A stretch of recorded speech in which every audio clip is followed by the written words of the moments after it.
Hello guys, and welcome to the Gers TV. Usual lineup tonight. We've got myself, we've got Sandra, Hi guys, how you doing? we've got Jim doing the editing as usual, and we've also got Willie for the Bristol Air for a wee visit for the famous Bristol bar in Glasgow, Duke Street. Guys, loads and loads and loads and loads to talk about tonight. First of all, if you just give us a wee like and share.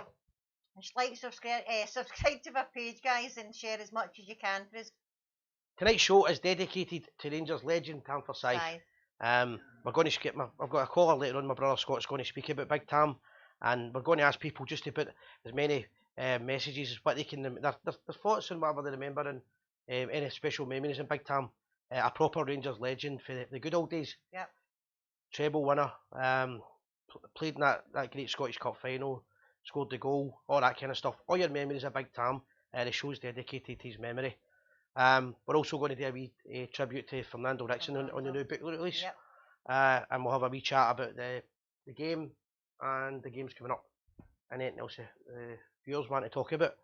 So where are we first of all? Rangers Lotto. Rangers Lotto. The Rangers Lotto started back, guys. Know that we were notified. I just noticed it at my bank account. So MD else has joined before and it stopped because of the virus. It's back on track again. So we were going to do the pools as well, weren't we? I need to look into that first. Aye.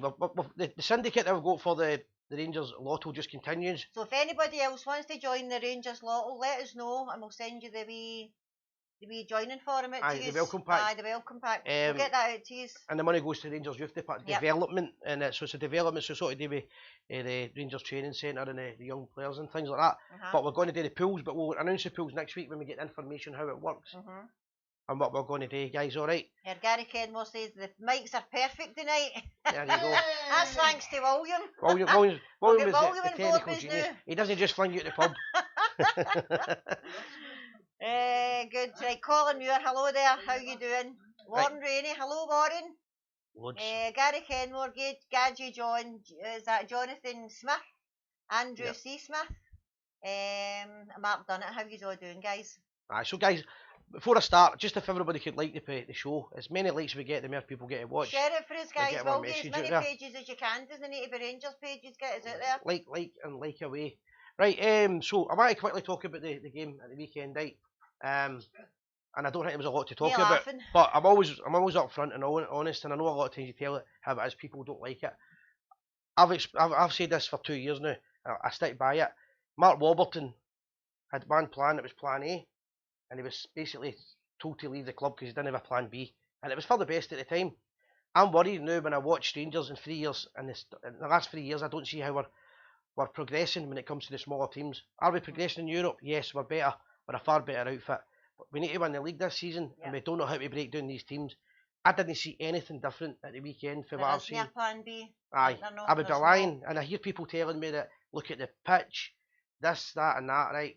And then I find out after the game that young McCrory's gone to Aberdeen. That breaks my heart. He's away on the loan. The first year's a loan. Aye, he's away to the loan. But that's every year he's getting sent away. I know. We were doing it in Liverpool and the boy for Portsmouth. That's the right. first thing he said, they put us up in his shoes. That's right. He went, why is Ross McCrory playing it right back for our club? Aye. He said, it's not his position. He doesn't feel comfortable. We're playing against 10 men behind the ball, and whether we like it or not, the manager needs to know how to break them down. That's his job, right? Is it nice football? No. Is the park a mess? Aye. None of that should be an excuse for a club like Rangers. Shouldn't matter. We need to know how to break them down. We've got that big 6'3" player, Big Ittic, and we've got at one point in the game we've got Morelos up front himself, and he's got 3 men on him, and Tav runs up and plays for one end of the park, a high ball to the 3 men, and he's getting no chance of winning the ball. Even if he does, who's he playing it to? Tactics were all wrong. There's no plan B, and frankly, Rangers need to ship up very quickly because that is not good enough if we want to. It's not good enough. It really isn't good enough. Again, you'll get people saying to me, I lay off the club and now the team and all that, but if it's good, we're doing great. We've done the exact same last year. It was clubs like Livingston, Hamilton. We've done the exact same last year. It all fell apart for us. Aye, you have to get to the fact of the matter is we need to be winning all the games, and there's no point in beating Celtic, there's no point in beating Aberdeen if you can't beat the wee teams. And as soon as you used to say that, it's not about winning against Celtic 4 times a year. That's it. It's about winning all the games to win the league. I just hope we get it right, I really do. But personally, I just think that the way the team played at the weekend against Livingston was unacceptable, and especially when we know how important this season is. Definitely. So guys, it's a big season for us, and this should never happen. This shouldn't be happening. It shouldn't be happening, and there's too many times it's the same. That was the biggest fright for me. Is it's the same mistakes. It's the same. You know, everybody. I was in the Bristol watching it, and everybody that came up to us just said, "That's the same. Aye. Nothing's changed. Nothing's changed. No surprises. There's no plan B, C, or D. There's nothing." And what I will say, because we Slaggy Man came off for it, right? We got 5 minutes added on. I don't know where we got to 5 minutes, right? And nobody even cheered. I know. Because everybody's like, doesn't look like we're going to score. It just didn't look good enough. We didn't look frightening. We didn't look aggressive. And here's where I think it's wrong, right? One of the things, I was in the pub last week and I watched the Barcelona versus Bayern game, right? We can't kill teams. See, when we do score one, we can't kill, right? I know we didn't score one at this point in this game. But you're watching Bayern Munich. Every time they scored against Barcelona, they went back up the park and tried to score again. A minute to go, they're humiliating them. They're still trying to score because they're winners. They want to win it. They don't just want to win the game. They want to show the world that you're the team you don't want to play against. Put the fear of God into them. And Rangers players should have been made to watch that game. They probably would have anyway. And said, you know what? That's what the level that you should be. Did you listen to the Steven Gerrard? Aye. His statement after that. He said he think they played well. They didn't see much mistakes made there. Come on. It's the same thing. I didn't listen to that one, so I thought you meant the one if there was the St Johnstone game 3-0. He said we should have scored more goals. But we need to start demanding it. That, do you know what? Bayern Munich didn't sit back. Bayern Munich could have sat back with 6 goals against Bayern Munich, right? And the whole world would have talked about how great they were. But they didn't. You know what they done? They kept going because we want more, we want to rob it in, we want to show it.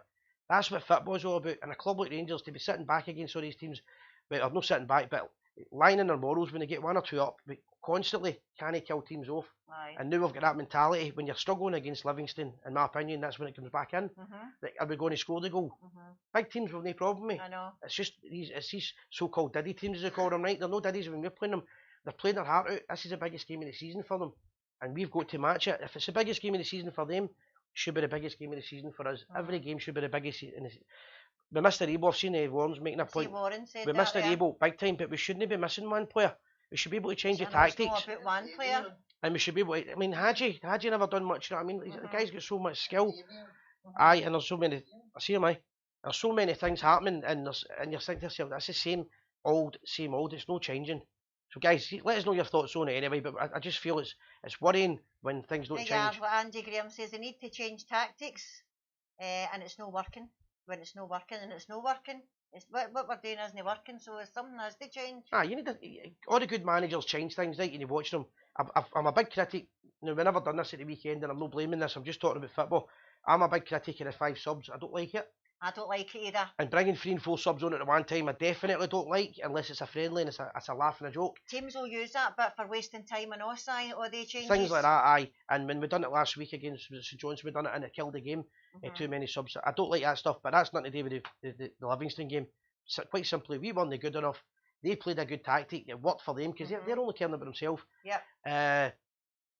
And I've seen things about comments, referees, pitches, and everything else. You've got to beat them. Everybody's got to play them, and you've got to beat them, and that's the bottom line. And for a club like Rangers, we don't use excuses. We've got to get back to the drawing board, and it's got to stop. Because it's worrying to me the fact that we keep every season we go, oh, that's like the bogey team now, right? Yeah. It's got to stop. The same last year we had like Hamilton, Livingston was the exact same last year, and it fell. Aye. It's about time we started killing these teams and really getting them out of a good doing. I mean, for an example, here's where I worry about it, with the way the team selection goes, right? The new goalkeeper, doing brilliant, right? I don't think he's made one mistake. However, I can see McGregor coming straight back in when he's fit. Yeah. Because of who he is. And that's what I worry about. Play for your place. The best players should be getting into the team and staying in the team. And it doesn't matter if you're a favourite. They should all be battling for their position, do you know what I mean? There's a few comments if you want to comment on them quickly. If you want to. Natalie, they were beaten by the pitch in their heads before a ball was kicked. Morelos was wearing like a long legs, almost to his ankles, or leggings to his ankles. Some other players were wearing the long Riker undershorts. Oh, I don't know whether that's the way to. This better be good, Natalie. I know, it's a big book. Like, it looked like the prima donnas were scared of the plastic pitch. Aye, Levy didn't. Livingston didn't look. They were prima donnas, scared of the plastic pitch. None of them were obviously ever played on the old red blazer pitch before. You need to be tough and no overthink the plastic pitches, which they obviously did. Nobody likes them, but every team has to play on them numerous times throughout the year. Oh my God.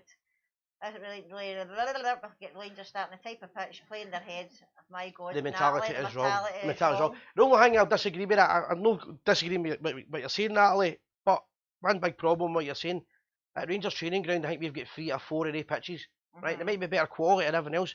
Surely we're training in them every week, every day of the week, and if we're playing in a plastic pitch on a Saturday, Monday to Friday, we're training on the artificial surface plastic pitch, call it what you want. Do I like it? No. Do I think it's right? No. Should it be? Should they have to confirm a match standard? Aye. Is that the reason we didn't beat Livingston? No. The reason we never beat them is because we couldn't break them down. Warren says we need play 2 up front. Andy Graham says we don't need 2 holding midfielders. Correct. Aye. There's a time and a place where you play that kind of, and we don't, and yet we're doing it. And you've got one man up front, and we're playing. There's Warren says we need attacking midfielders, not holding. Yeah, and we've got the players at the club, and we seem to have. I mean, for young boys, when you look at it last week, see when the St Johnstone game, when we bring the 4 players on, right? I always remember Bayern scored that 8th goal, right? And everybody's, the whole world screaming about how the 8th goal went in. Bayern scored an 8th goal. As soon as he did it, Uncle Ronnie's in the pub. I mean, he's screaming about why have they brought 4 subs on against St Johnstone at the very same time. It's confused me a bit, but he was right. And he said to me, look, I'll not use the word, but Bayern and Barcelona. This is all about the Rangers. That's what we should be worrying about. Why have you got a manager bringing on Davis and was it Jackie brought on? I think it was Jackie. I can't remember now. But what he was trying to say was, look, 3-0 up, you either go for more goals or you bring some young boys on. There's going to be young boys at the club ready, and that's not happening. It's just bringing Davis is finished. You know what I mean? He's a good guy to have at the club, but he's not. Somebody's mentioned Lewis Ferguson, Brian Newell. Aye. I heard the talk about that, bringing Lewis Ferguson. There's been a lot of talk for the last couple of years. We just need to we need to toughen up and start beating these teams. There's nobody in there. We need to get rid of all these excuses. The old excuse I hear about, look where we were in the past, right? Get that away, because you know what? Remember when we were in Barcelona 72? We never go, look, we were in the past then. Yeah. But when we were at our lowest ebb, we keep going, look where we were. Get rid of that mentality. We need to start winning, and the only way to start winning is be winners. No excuses whatsoever. 10 million worth of players, said Davy McVicker. Aye. Hello, Davy. Hi, Davy. Where is Davy actually? Whereabouts in the world is he? Morocco. Morocco. I'm sure he's I thought he's smoking Moroccan. I'm sure he's Morocco, off the shore of Morocco. Aye. He's gone to Morocco. He's gone to Morocco, so he's either in Morocco or he's gone. Morocco or he's gone there. Right, guys, just so what we're going to do now, right, this is going to be change, a wee update on the show tonight, something different. At the weekend, in various Rangers pubs, Oswald's, and if I miss any out here, I apologise, I don't mean it, Oswald's, the Loudon Tavern at Ibrox, and the Bristol Bar twice, the Friday and the Saturday afternoon. Sorry, the Friday night and the Saturday night and the Sunday night. I was at them all drunk, so that's I can't remember. Right, and they were doing this book. There we go. The book's for Vincent de Vries, his name is. He's probably heard of the guy. He was a great friend of Fernando Rickson, and he was a great friend of him for years. But then, obviously, when Fernando got sick, they became greater friends and all that, and he kind of done a lot of charity work for the MND and stuff. So the book's been released and it's all got to charity. He's gave us 3 books. Sorry, he gave us 3 books, but Uncle Ronnie bought me a book, so I've got 4th one. They're all signed, as far as I know, by the author. And every week for the next 4 weeks, we're going to give one away, right? So we're going to get a wee phone call to Vincent just now, over in Holland, and he's going to explain to you about the inspiration behind the book, what the book's all about. It's not just about Fernando, the last how his emotions were going, how he felt. But I'll let Vincent explain it all when he answers the phone. Hope he remembers now, because he was like me last night. You remember to call me? That was the worst Dutch accent ever. That was rotten. Right, we'll try phone him just now, guys. Or is it? There we go. That's us. I'll see him later. Vincent, how you doing? It's Simon. Hello, Simon. Hello. Hi. Vincent, before we start, just to let you know that you're live on the show, okay, mate? Yes. Just in case you use any of the dirty Dutch words. So Vincent, it's myself and Sandra doing the show tonight, right? Just a wee quick, can you just give us a wee idea of how you got involved with Fernando, and tell us a wee bit about the book? Yes. So everybody knows, Fernando passed away last year. Can you mention, by the way, it's already 1 year ago, eh? Yeah. Amazing. And of course, Fernando, I wrote his first book, and also his second book. His first book was about his life as a soccer player. And the second book, is a book about his life with MND, with cruel disease. It's really cruel. Yeah. When couldn't walk anymore, and I was so bad to see. And I wrote a book about his last 6 years with MND. Can you imagine? When he was diagnosed in 2013, the doctor said to him, "You've got only 4 months to live." And at the end, it was 6 years. Yeah? That's so right. Yeah. It means it's all what Fernando was as a player, a fighter, and now as a person was a fighter too. So everybody, yeah. So I wrote about that and about his life, how difficult it was for him. Okay, so at the weekend, you obviously went out to various Rangers bars and were promoting it. Yeah. And one of the things that you told me, put the volume up, hear it a bit better now. One of the questions I was going to ask you was, the Dutch Rangers guys have always mentioned this, and I know you mentioned it at the weekend, that these things don't happen. Like they kind of, not so much forget about a player, but to get bars packed and books sold and his memory and things like that. It's a kind of eye-opener, you were saying. Sorry? So you were saying it's like. The line was very bad, but please can you just say? You were saying it's quite unique in Scotland where the fans are so loyal to ex-players and things. Yeah. Well, I can speak with, for example, Archie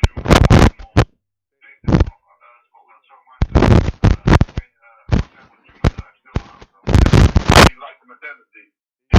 He likes even the weather. When he was a soccer player, he preferred to play in windy and raining. It's the real fighting spirit he gets for it. If he would play for Spain or in Italy, it was too much sun for him.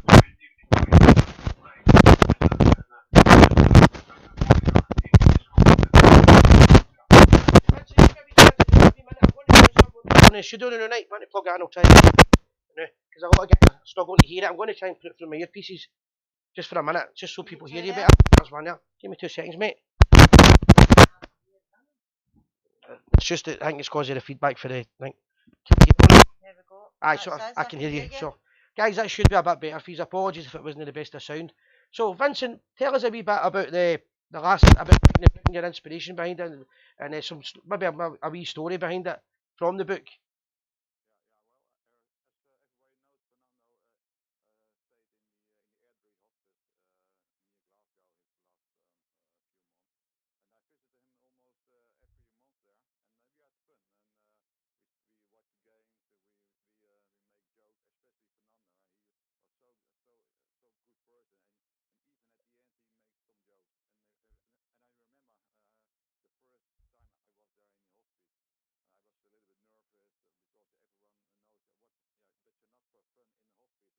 Yep.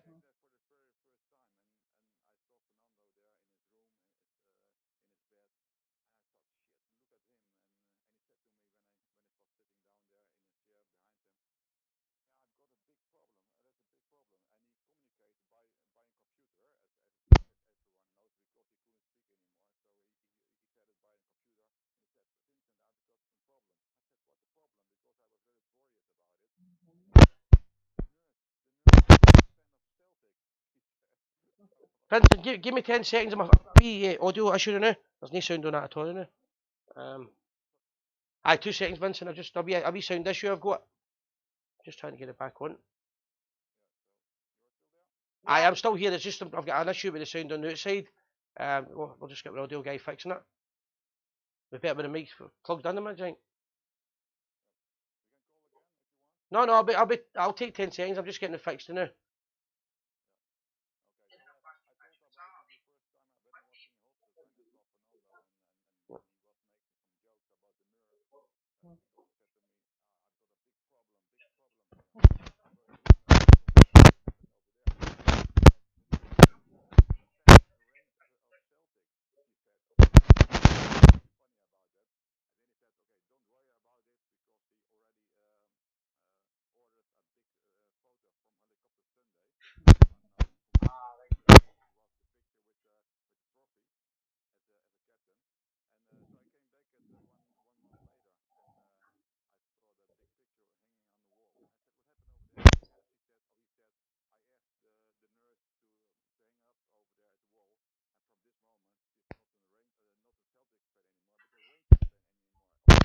So that was very funny to hear about him. But at the end, he really liked Scotland also because the fans. It gave him so much energy. That's went to all those meet and greets in Rishon, in Glasgow, even all Kilbride. And he said to me, it cost me so lots of energy to be there, but he gets so much attention, so much energy as well from the fans, because he explained to me about the Rangers family, the real Rangers family. I saw it with my own eyes as well. It's so amazing. I think, Simon, you don't have it here in Holland like that. Your fans so amazing, so loyal. It's amazing. So, people back, guys, that's a lot better. Who did it go to? Sorry? So that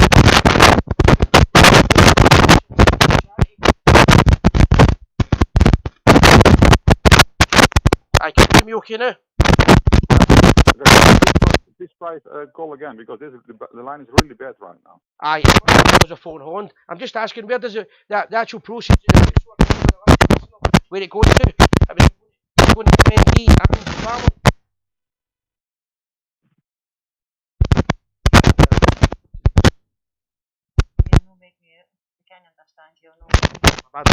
Just because of phone Holland. We'll give you a wee call back just now, okay, no problem.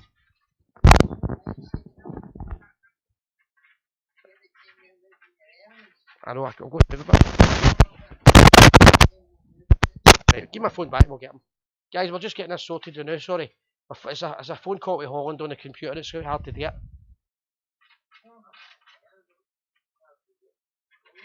I know, but I'm trying to explain to people in live. Right, we'll get through him. Yes, here I am. Back again. Aye, Vincent, right, that's back. Brilliant. So we're just letting people know that the proceeds of the book are going to MND and to Fernando's family, is that right? No. It's for Veronica, for Isabella. Veronica is the widow of Fernando, and Isabella is his daughter. And the Rangers Charity Foundation, because they help Fernando in all the ways. Can you remember that game in 2015 at Ibrox? They arranged it for Fernando. It was amazing. 50,000 people came to the Ibrox, especially for Fernando, to give him the big applause. And they helped him also in the hospice with Connell of the foundation. So now we would like to do something back for the Rangers Charity Foundation with the sales of the book. So parts of the proceeds go to the Rangers Charity Foundation to help them and to thank them what they've done for Fernando in the last 6 years. And how many books have you sold so far? The support's been phenomenal so far, I believe. Well, yeah, I don't know exactly, but a few thousands now, but it can be more, of course. In Holland, it's really so big success. So hopefully in UK can be also a big success there, because the book is not about soccer. It's soccer, of course, but also to support Fernando and to show the world what cruel disease MD is. So please, all buy the book, and you can see what kind of warrior Fernando was. But because we must not forget him, because he gave so much for Rangers, for Glasgow, for Scotland, and hopefully now people can read what is in his mind and why he did it. Brilliant, Vincent. So what I've got just now on our screen is I've got a wee link to the website to buy the book. Yes, thank you very much. Thank you very much. And there's a discount code I've added as well. That is FR2. Yep.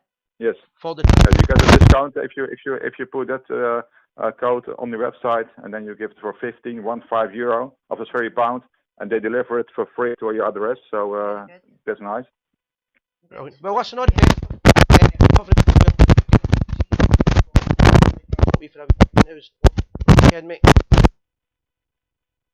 yeah, good speaking to you. Okay, thank you very much, and have a great show. Thank you. Bye. Bye. Thanks. So that's the book, I'll just show you quickly, right? So we're doing a wee competition to win a copy of this book. We've got 4 of them, 1 a week.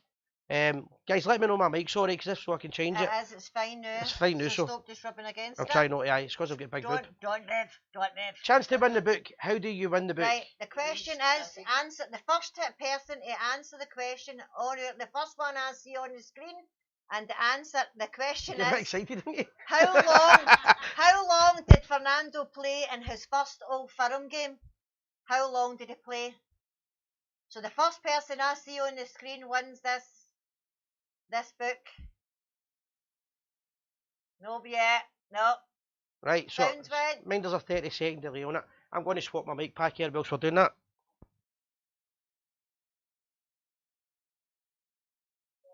Right, no, I'm not telling you. There's nobody answered it correctly yet. Shh. Oh, see him, man. 22. Nope, nobody's answered it yet.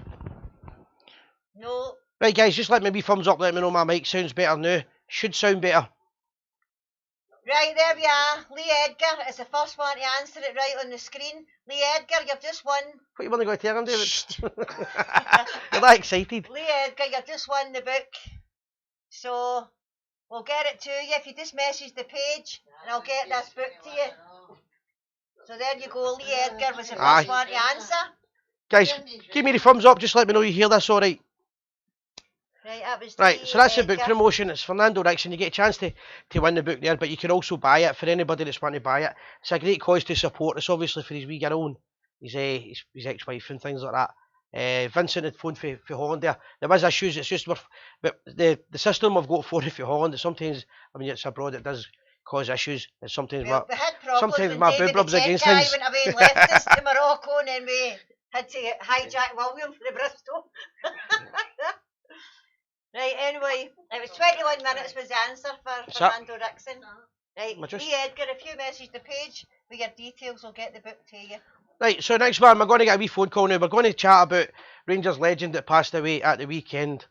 The one and only Tam Forsyth. I'm going to get my brother Scott, we're going to give him a wee phone, and he was talking about him at the weekend, and that was his favourite era, the 70s with Rangers. And yeah, let's get somebody else to phone and we'll mess up the sound. Aye, no, but that's what you call confidence. Aye, go for it now. That's what you call confidence. We'll go for it, I'm sure he will. Scott will tell some good, he'll give a good tribute to Big Tam, I think. And if it doesn't, I'm trying not to touch things. Everyone's going like that, Simon, you and your go me hear him.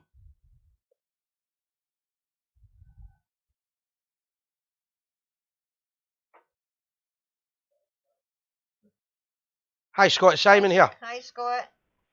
How you doing? How you doing? Right, so before I go on, you're live on the chat show, alright? Alright, aye, can you hear me? I can hear you alright, just let you sound a lot better now. I was listening earlier on there, it sounds as though your microphone's inside a packet of crisps or something.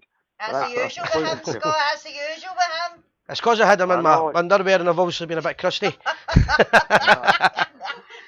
Aye, Scott, we were in the pub at the weekend, obviously watching the Bayern Munich Barcelona game, great football, and at the end of it we got just in the last minute, the terrible news, Big Tam Forsyth had passed away. Aye, it was certainly it's certainly saddened tonight. You know, it was a good game and it was good entertaining. It was obviously that was it. It was a tinge of sadness after that. You know, it came as a sort of shock to most of us. Although I did know that he'd been ill for a wee while. You know. Yep. It was still, as I say, it's still a shock and terrible news. It really was. What's your memories of Tam, Scott? You were telling us a few stories at the weekend. I'm obviously too young. You're a lot older than me. I'm just a boy as well, you know what I mean? But no, I'm not still. I mean, what can I say that's not already been something? Obviously, the '73 Cup final, you know what I mean? It's the Tyranny Cup final. I mean, that's just before my time. But I still remember, it's like one of my earliest memories because it used to be like when before Cup finals and all. It was a goal that was always shown, and it's like his mass celebration, and you see him, you know, strike the ball for 2 inches, and he finally gets it over the net, over the line, you know, and it's a joy in his face. Just brilliant, you know, and obviously that's one of them. But I mean, the first real sort of memory, obviously, is obviously. I mean, you probably say that. I would have to say, you know, the chance when Mick Jannon's threw in goal for England, you know, and the home internationals, and obviously Big Tam's came from nowhere. Scott, just tell us a wee bit. Sorry for interrupting you. Just give us a wee bit of a build up on that because you were ranting and raving good when you were on the bevy at the weekend. You were saying to me that Tommy Docherty was kind of mocking him before the game.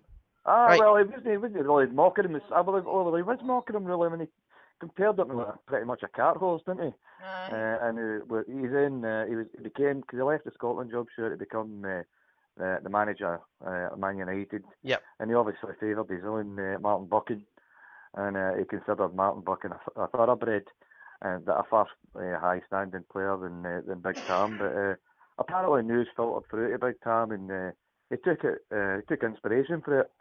And he was fantastic that day. I mean, as I say, that was It's a moment. It's like it's a iconic moment in Scottish football sort of thing, you know. And It's a great tackle. I Mick watched it the Shannon, other day. I Aye. was reading a thing about Mick Shannon the other day there, and he was saying basically every time he still comes up to Scotland. I mean, it's over 40 years since that tackle, and he says I kind of come up to Scotland without somebody coming in and reminding me about it, you know. So it was a brilliant tackle. Obviously, you know, the fact he done it.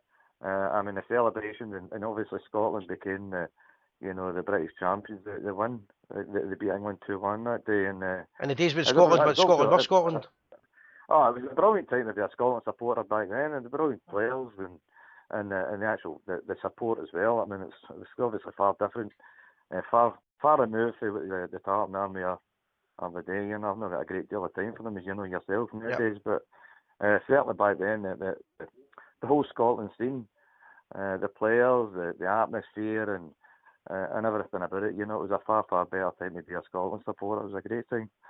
But and especially with the fact that, as I say, Big Tam, he was brilliant for Scotland back then, you know, and it was a great time all around. So I mean that's one of my memories. I mean, there are quite a few other sort of memories of Big Tam, and another would probably be, the fact that the very first Fitbit top I had, I remember doing in there. It was before obviously the days of the replica. It's not like nowadays we get 3 and 4 home and away kits and everything else, you know, and it's big money. I mean, back then there wasn't any Rangers shop or anything. I just remember when we lived in Johnston, that myself and Brian, obviously my older brother, friend of Listen, we went and get. It was basically the Ranger strip. It was a blue top, your white shorts, and obviously your black and red socks. But the main thing I remember is that the big thing was the fact that you could get a number embroidered, in the back of it. And I went for number 2 for Sandy Jardine, and Brian went for number 4 for Big Tam. Aye. And just thinking about it earlier on, and it's actually sad to think the fact that the two of them are not there now. Aye. It's no longer there, you know, and it's. Scott, was you the badge? Remember the badge? Jaws eats Tim's. Was it you or Brian that had one of two? No, it was Brian. Brian had it on his scarf. That was another icon. I remember it as well. That's one. It was right in the middle of his scarf as well. A circle. Just Jaws eats Tim's. I'm sure it was the Cannons in Johnston. But, I remember it, Scott. Somebody's asking me the question. Somebody's asking me the question, and I remember you talking about it at the weekend. Is it true that he only gets sent off once for Rangers? But you were saying there was controversy regarding that. No, it was only ever sent off. I was at the game. I was doing. It was at Love Street. I'm sure it was 3 each or something. There was a few goals in it anyway, and it was crazy. I remember I was there, and it was one of my early sort of away games, and obviously coming for Johnston ourselves. Love Street, Paisley was quite close by, and I remember there was all sorts of bother between the supporters and the fans separating the two sets of supporters, getting sort of tore down, and it was a crazy day. But and then, as I say, Mum had a good team at the time as well. But a Big Tam gets sent off. It was just it was a crunching tackle. But the TV pictures, I was actually having a look, and I couldn't actually find any footage yet. But he put a crunching tackle and he gets sent off. And it was when the TV pictures were shown later on that night in Sportscene, it was proved that he actually won the ball. He should have been sent off. I remember him saying himself he never intentionally went out to hurt a player or anything. And he was only ever sent off once. And as I say, the one time he was sent off, it was unwarranted, you know. And I think if I remember right, Jock Wallace had a bit of a go at him for getting sent off, but Big Wallace, he apologised afterwards when he seen it, you know. But again, as I say, it was for a guy that's had a reputation for ferocious tackles and everything else. It was ironic. It was a sort of a cruel sort of blow. The fact that it was actually through injury to himself. He injured himself more than he actually injured any of his opponents. I think he was only in his early 30s when he had to gear the game up, you know, and he basically just couldn't recover. He couldn't get back to fitness. Scott, the funny thing is that we used to always laugh about, right? When obviously I've done a lot of Rangers events and that. You've been ways. We used to. You and Brian were always saying to me, it'd be great to get Big Tam to do a turn and got him to the mic. But for a big guy that was a big hard man on the park, anytime you met him, he was a big shy, laid back kind of guy. He was a complete gentleman. He really was. We were in his company 2 or 3 times, and he really couldn't have been any nicer. But the thing is, it seems to be it wasn't. I mean, that seemed to have been how how he was as a player as well.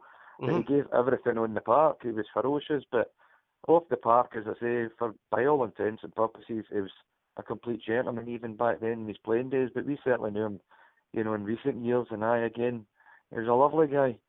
And it's a testament as well, because I've been on a couple of different forums, and like Scottish football forums and that, the last couple of days, and you see the actual respect that's shown for him, different fans, for every club.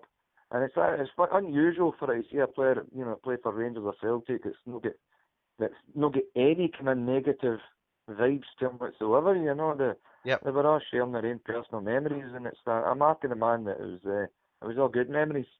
Obviously, a lot to do with the fact that the tackle on Mick Shannon, there a lot to do with, I suppose. You know what I mean? Because it was one of the things he played at the time. He played for a great Scotland side. A great Rangers team. It really was.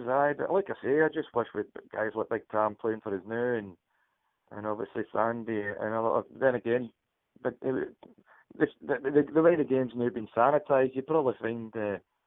Big Tam would probably be sent off more often than not, you know what I mean? Aye, it's a different game. 2 bad tackles in nowadays, or 2 missed time tackles, off the park. But he was, like I say, as much as he was always had a reputation, I mean, the joke was, he's broke a leg, and whose leg was it? It was, he more often injured himself than he ever did any opponents. I don't ever remember hearing about any opponent getting a bad injury from him. Like I that's say, a he was always they're great. I mean, as much as he would pick players up there, he was fair. More often than not, he won the ball, It's just that it was just unfortunate the fact that I say they had to give the game up. He gave up. It was a testimonial for. I'm sure it was against Swansea, because I remember being at it. And unfortunately, the only thing about it was about your demise in the football tendencies back then. And Scott, what year was that? Was that 1981? Oh, it was. What was the year for it again? It must have been early 80s.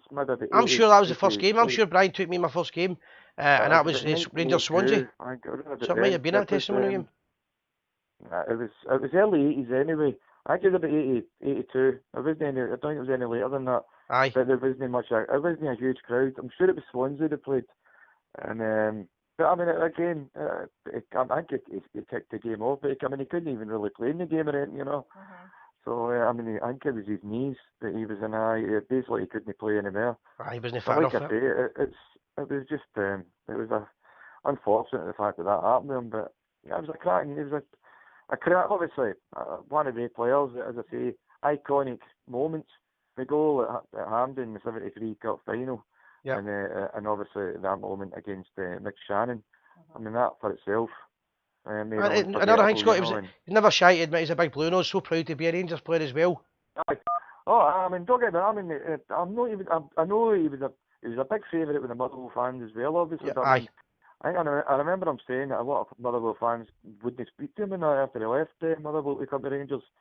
I think he spent about 4 or 5 years there as well, but obviously, I mean, he loved it. He loved the fact he said that he used to dream about, scoring in a cup final. I mean, if Andy went to that game, I think he'll have scored 2 or 3 goals in his whole career. I mean, if you were basically picked a player to score the goal, I mean, other than the 2 goalkeepers, he'd have probably been the last player he'd have thought about. Expect to score the goal, aye. So, I mean, it's incredible to think. I mean, it's one of the iconic moments in football that was probably meant to happen. And we've had a few of them, obviously. I mean, we had it obviously with Derek Johnston, being the 16-year-old boy scoring it.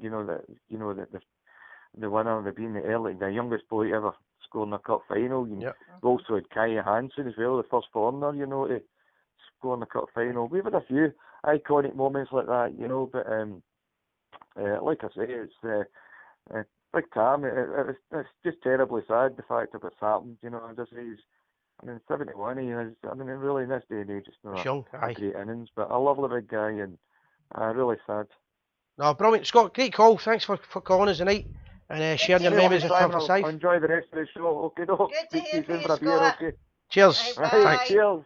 Bye. See you later. Bye. Right, guys, you all heard that. He said he'll speak to me soon and buy me a beer. Right, that's my brother Scott. Live on the radio, he's offered to buy me a beer, right?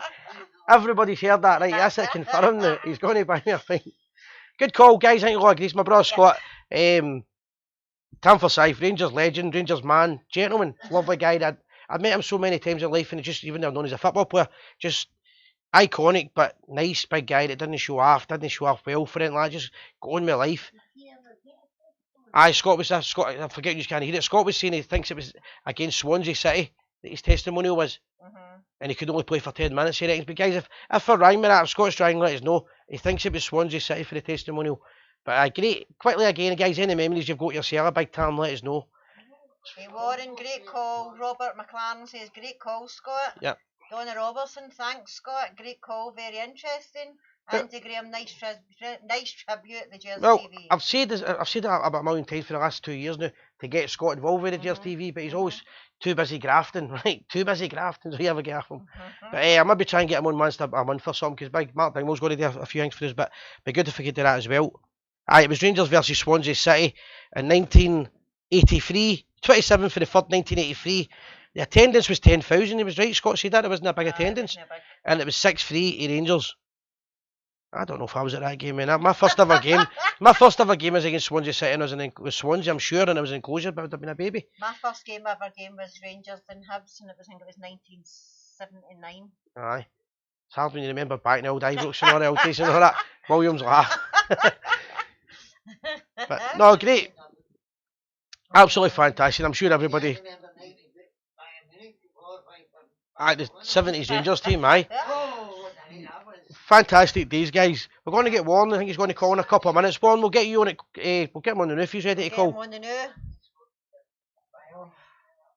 Warren always gives his weekly call, right? Okay. Aye, Warren will phone in. He phones us usually. Warren will give a wee call from Sonny Larn, singing at the praises of the Larn boys. And we'll get a wee chat, and he'll maybe give a wee bit of the old history or whatever. See what he's got to say, guys. Can I get this on? Warren, you're too busy typing away. You're meant to be phoning. No, Warren, stop typing and get phoning. Pay attention. Guys, quickly, man. My whiskey. Going to do whiskey of the month. So waiting, Warren. Whiskey of the month. It's still Chivas Regal. I'm fair to move and knock the mics on. That's so man probably done it, but the whiskey comes first. There's Warren there. There we go. Warren. Hello. Warren. Hello, guys. How you doing, brother? Warren, before you start, I'm just about to do the whiskey of the month and the toast to Her Majesty the Queen. Yeah, the Queen. And remember a big time for Scythe. God bless her. I've just downed a double Chivas Regal. You need to speak to Sandra. You see the blood rushing to his heat now, Warren? Get the party tunes on. Get the party tunes on. Nothing wrong with that. How's things, brother? All right? Not too bad, brother. Not too bad at all. Weather's awful. I mean, I know what it's like in Scotland, but here in Ulster, it's been dreich, as the old Ulster Scots word. We got it today. We get terrible rain today, Warren. But as far I was actually meant to ask Sandra and I should have put a washing out for the tomorrow morning, but for court. I was needing a bit of advice because it looked lovely there, but it's probably going to be pouring the rain again by the time we're finished. Alright, well, hopefully it won't be too bad by the end of the week. I have been commissioned to do a Winter Night talk live at Carrickfergus Castle on Friday. So with your Grand Lodge, which I'm very privileged. Yeah. I'm going to really enjoy it. Good brother, Worship brother, Grandmaster Jim Maharg, and some of the officers from the Grand Lodge of Scotland. So I'm really looking forward to it. Well, I'm going to speak to you about that as well, because I know you're coming. You were talking to Graham Reid about coming next June. Obviously, everything we're going to do this year's cancelled, but I'm definitely going to get something organised for you on the. Well, whatever. Well, I'll do. Can't wait. I'll do one night, and the Central Scotland's going to do the next night. So I'll hope to do something via the County Grand Lodge of Glasgow or whatever. Great. I mean, I don't like to let other people down. That's what I told Graham before he started, because I know that I know Brother McConnell in Glasgow, along with our good friend Turkey, were wanting me to do some stuff as well for them. So I said to him, look, we'll work it all together. If it's the same weekend, it's a different story, but it's not, thank goodness. So I can do the big walk, and I can also do the talk as well. So, so I'm really looking forward to Friday. So we're going to do basically a walking tour of the castle, Carrickfergus. Yeah. So basically, we'll walk around the walls, talk about King William's Landing, go to the place where William landed, and then we're going to a place called White House, which is about 10 minutes down the road, which is where the army landed. Right. So, yeah. That's basically that's it. Unfortunately, the Siege of Carrick, which was meant to be on the bank holiday Monday, is cancelled. The council have guaranteed now it's cancelled. It's not going to happen. It's all going to be next year, all the big events. Well, we just can't guarantee people's safety, and that's the reason why they're cancelling it. Too many people. Especially if somebody turns up dressed as King James. Well, actually, there would have been a lot of guys coming from Donegal, my good friends, reenactors from Donegal. So, I mean, that side of things. Footballing ways, well, what would you call that match the other night? A damn squib, was the old saying. Definitely. And that's the way it was for me. Just going through the motions, but nothing there. I mean, Kent tried, certain players tried. I just don't know what's wrong with Hadji. Is he not fit? Is he just not getting the pace of the game right, or what? It's just, it doesn't seem to be the same player before we went off on with the COVID thing. Before there was a spark there in European games, especially. Before he got the deal, basically. You've seen him brighten up, Yeah, he was shining, starting to shine, and I don't know what's happened to him, Warren. Yeah, I agree with you about Stevie Davis. I think his time's up. Yeah. Sad to say, I love. He's a lovely guy. The guy is such a great servant of the club and such a great servant for Northern Irish football. But unfortunately, just his time's up now, and the guy needs to maybe think about coaching or something, and getting your better way of him going. You need younger players in the team, definitely. I think we need something else. Exactly what Davy McVicker said there. I have to say, David, I hope you're wearing your fez over in Morocco, because I'm sure that top of that head of yours is bright red. But anyway, I would say that we definitely, because you can't always, if we get a couple of bad injuries, you lose a Rebo, maybe lose somebody, we're in trouble then. Whereas we need to have depth in the squad. That's what cost us last season. The depth in the squad cost us. We still need a couple of players in, even if it's only on loan. Get them in on loan. I mean, that's one thing I will say. That players out there. See this 5 sub rule. That'll suit Rangers and Celtic more than any other team in Scottish football. But it'll probably suit them a wee bit more. But we all voted for it. I think it's killing football the same way as the whole VAR thing was killing it before. But it's just too much. I just think it's too much. I think it's silly, because what it does is it makes players just, to me, you don't want to come off the field. That's what if you're a footballer, you don't want to be be substituted. But there's more variety. There means there's more chance of being substituted. Of course, where you only get the 3 subs, you're going to fight for your place. You're going to fight for your. But the thing is, the manager is sub-friendly. All the teams voted for it. 5 subs. They've all voted for it, so we've got it. So I don't know why they've all voted. I really don't get it, but it is what it is. But I think also with Stevie G and especially Gary Mack, they need to look at other systems. We can't just play the same system every game. Definitely. Why are we not playing 2 up front? I'm not playing 2 up the top. Especially with the amount of strikers that we've got. You've got the variety there. You can play Alfie, you can play, Eider, or you can play Ruth. I think Ruth is going to be. I'm a Leeds supporter, Yeah. And I think Ruth at Leeds was brilliant. He's no match fit yet. He's still got a lot to show you. Ruth will be a good player. He will be a good player. I think Eider is going to be a smasher. I think all the players that we've brought in has strengthened the team. But we need another attacking midfielder. Somebody who can open up defences. Somebody just wrote there, box to box, the Wolf. 100%, we need a box to box midfielder. 100%. There's players there, and even when I was watching most of the first division last year, or the championship last year, there's players in that championship who wouldn't cost an absolute fortune who can do that. And there's a couple of players at the minute who are up for loan. There's a couple of players who are on free transfers. We need to be in there looking at these guys. I agree with that, but whilst you're saying that, I personally, when you're talking about midfield, I would have Greg Docherty in there. I don't see why he doesn't get a chance. I agree. He's got the he's got the appetite. He knows what Rangers are about. I think the young players are not getting the fair crack of the whip here. Yeah, I think we're going out right. and we're buying a lot of where there could be quality there that we're not. I mean, John Fleck's typical of it.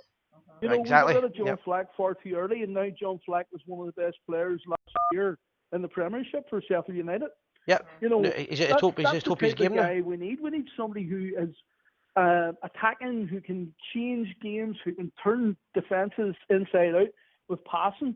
And the other thing is we need to be a bit more ruthless. You know, in the midfield we're too nice. We're too easy pushed off the ball. And another thing, see for, I mean, I'm not having a go at Gerrard here, right? But I'm just making a fact, right? Steven Gerrard, this is a fact, right? If any player in the world, if you were to say who made a living in a career out of scoring outside the box or shooting outside the box, the name Steven Gerrard comes up right away. Yeah. That was his game, shooting outside the box. Why can we not shoot outside the box? We walk the ball in at every single opportunity. It's the same with Gary Mack. That was my next point. Gary Mack scored the Ibrox outside the box. Yeah. For Leeds United. That's what the guy was famous for. I don't know. So why have we not hit the ball from outside? You're right. Why can we all see this that we don't want to shoot? We just seem to want to walk the ball right into the net. Kent, to me, was the only person that was trying to do something different. And Bonner's free kick was great. But going through the motions. I have to say, but one positive was Helander. I thought Helander had a really good game. Helander's he's getting better every week. I agree with that. Warren, I need to watch your time, mate. It's on 53, so. But listen, if anyone wants to on Friday, if they're about Carrickfergus, why don't you come down and say hello? I'll be there. It's outdoors, so there's really no issue about it. We'll be walking about in groups, within the groups. So if you want to join us, you're more than welcome. It will be at 3:00 at Carrick Castle at the King William statue. Couldn't get a better place to meet. Let's face it. Yeah. You know. So, but listen, guys. We'll just keep the faith and we'll see how it goes at the weekend. Definitely. We need to just get back on the winning ways again. Yeah. I mean, even if we're 9 points in front of that other crowd, that's exactly what we need to do, you know? But we need to break these wee teams down. They're the ones that are causing the problems. They're the ones that are going to cost us. 100%. Yeah. You know? Great call again, Warren, and I'll speak to you. Have a great week. Good talk, Excellent. Warren. Cheers. I'll see. Alright, was that cut off? Hi, sorry, I was just saying cheerio. Right, Warren, you just get cut off quite early there, but apologies. That's William. I'm blaming William now. Yes. Aye, guys, we've got a couple of minutes to finish up. Going to read the messages. Before we do that, we've got the Kilmarnock game at the weekend. Well, hopefully Rangers will change their tactics, or we'll strengthen whatever way. We've got an Ebo back and we'll get the result. We might quickly catch up on the messages. Is Docherty not? They're arguing about the spelling. Spelling, my goodness. Massive mistakes. Letting Docherty go is a big mistake. Where are we? Agreed his time was up. That's talk about Davis. Yep. Right. Somebody's wanted to buy my scooter, I've seen that. And somebody wants me to stone up. I don't want any more shooting from outside the box, as we've all said, just a waste of time when our players did that. Right, Sunday's performance just looked like last season. I agree with that, Billy. And that's Billy a big Barber, problem. That's exactly what I said earlier. Yeah, it needs to get better. There's no plan B, is what we're saying. Right, great call, Warren, from Andy Graham. We recap. We've got the books. One winner this week. We've got another 3. It was Lee Edgar that won the book tonight, guys. Yeah, Lee, you need to send us a message, a private message with your address on it. Yep. Is it Lee Edgar? I was at his house a couple of weeks ago doing the Sash Bash. I don't know. I think it is. If it is, I'll still need the address because I can't remember. I'll find it. No, I'll find it on my phone. If not, drop me a message anyway. We'll get the book out to you. If you want to buy the book, you know how to buy it, guys. It's in fernandothebook.com. At the bottom of the screen. We've got the link on the page now. It'd be great if you bought the book. You get a wee discount. You save $1.50 or something. Well, would you work out? $1.99. You saved nearly £2. It's a nice wee present as well, guys. Again, I think it's a good show tonight. Great content for everybody. All the messages coming in. It was great. Scott was great on his remembrance. Big Tam Forsyth. Victor giving us his preview to the book and things like that. And Warren just giving his wee recap as usual, guys. Absolutely fantastic. Anything we've missed out? That was that. Just if you're the Rangers lotto's back on again, guys. If he's missed it the first time, it's back on. Take money for your account. Much is it? Much is it, Rangers lotto? It was £1, and I gave you 3 shots 2 shots through the week and 1 shot in a... Huh? No, I'm not moaning about No, we're telling if you want to join this. I'm just going to pull off for moaning about a pound. No, it's £1 for a pound a week, guys, and that's a Tuesday and a Saturday, I think, a Wednesday and a Saturday. Aye. And then your monthly one at the end of the week, at the month. Aye, and it all goes for the Rangers. We just send it on to Rangers. We pass it on. We're the agents. Rangers Youth. That's it. Aye, the Rangers Youth. And we'll announce plans for our I was going to say, we'll announce plans for, that's that whiskey. We'll announce plans for the Rangers pools, which is separate. That's that whiskey. Aye, so we'll do the pools the pools next week. I'm going to be looking into it, guys. And we'll an association with it. Guys, a few people mentioned me, say to me that they've got Rangers rooms or bars and that kind of stuff. The Rangers bear huts. We need to get back into it. MD's got one. Tell Bobby Mary to send me a message. I'm never on Facebook anymore. If he can send a message, it'd be great. Anybody that's got one would be brilliant. Aye. Guys. MD, I told you, you've got to be Rangers room, and if it's somewhere we can go and film it. If it's too far away, film it for us, and we'll do a wee kind of video and promote it.